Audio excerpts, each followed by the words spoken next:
Hi everyone, this is Marty Snyder, or Marty ForReal, here doing the first episode in another series that I'm calling Feeling Energy. And the first episode is going to be about a method called grounding or earthing. We'll be doing that right outside of the lake there. Before we get into that though, I'd want to do some quick updates for the channel, some future content coming. To start, the production quality is going to be improving dramatically in the very near future. Tomorrow actually, I'll be getting a new USB camera that I'll be able to use for home recordings. It'll be much better than using the phone. And for outdoor filming, I have a set of phone microphones coming. So the audio quality will be dramatically better in the future videos. This Friday, I'll be filming the first episode of another new series. I don't have the name for it yet, but I already have the first person lined up for it he's never felt energy before. We're going to be doing it right here in my indoor studio.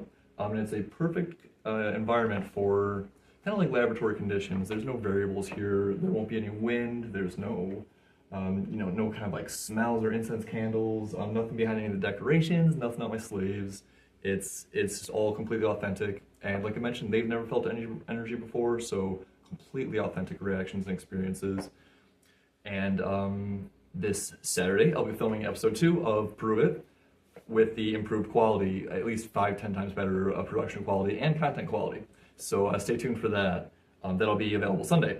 And then, last thing before we go out to the lake, with the new quality updates and the new content, I will be using my X account and making about 2.5-minute videos. So we'll have short-length videos and full-format videos, full-length videos. Those will be available on YouTube and X. So without any more, let's go to the lake. Okay, we're at the lake. It is a little bit windy today, so hopefully the audio turns out okay until my microphone comes in tomorrow. So with earthing, there's a few key concepts I would say. The first would be our bodies do really need oxygen, but also our energy system needs oxygen. It sounds a little weird, but it's very dependent on it. If you look at some things like the Wim Hof method, who was able to accomplish incredible things, and he bases it on his breathing techniques.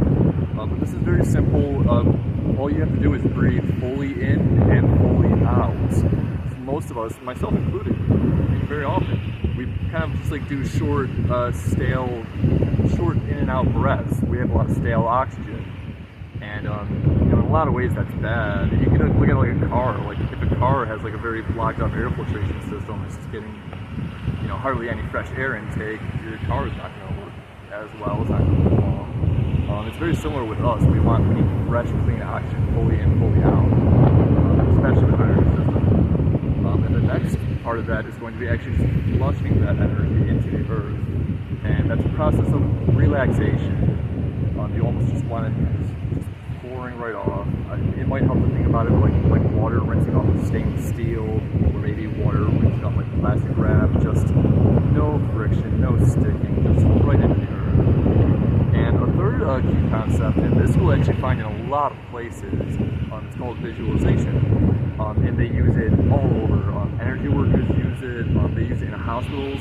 They've done studies where they've found about 30% higher recovery rates with patients that are taught to use visualization techniques and to visualize like things like healing energies and relaxation or whatever it is, not afflicting them anymore, and surprising amount of success. I'm not going to say it works every time, things like that, but it also ties into principles like the placebo and the nocebo effect. Things like that shouldn't really happen if the world is so cut and dry as we kind of tend to think that it is, or maybe we tend to think that it is, or taught that it is. I think our minds appear to be much stronger than we realize. And on the topic of that, so some very basic meditation. This is very simple, very accessible. One of the ways it was best described to me was that your mind will kind of act like a wild bronco. You're trying to keep it straight, keep it focused, and then suddenly it's like, well, maybe I'll go order a pizza, and it'll just be off a train of thought for 3 minutes. Or what's on TV right now? Video games. It'll just go off on a tangent. And that's what you're looking for. That's what you're trying to kind of like interrupt. So just observing. Watch how your mind operates. Watch the thoughts that appear that you may not have even fully started. And then you can kind of go, wow, that was interesting. Where did that come from? And you can just kind of see how your mind goes.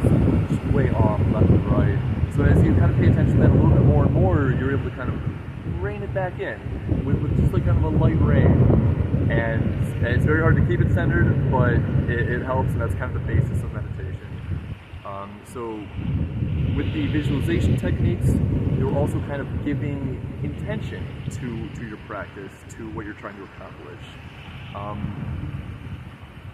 That might be why it works with patients, or why it works with working with energy. You're kind of giving some kind of an intention or a direction for how it's going to work, or at least like a guideline, an intention maybe. And there's been powerful studies on intention and consciousness. Yeah, I can get into more of that later as well. But let's see, is there anything else? So one of the things that you're actually going to be looking for, and I don't want to implant any kind of like thoughts or any expectations in your mind, but one of the things that you're kind of looking for is, or maybe I shouldn't, maybe I should just leave it natural. But it's a process of flushing into the earth, relaxing, flushing into the earth. And yeah, I don't want to try to build your own experiences. It's actually way cooler if you go out and try it for yourself. So that is the end of this video. Please comment if you like it, check it out, and yeah, come back and talk about it. See ya.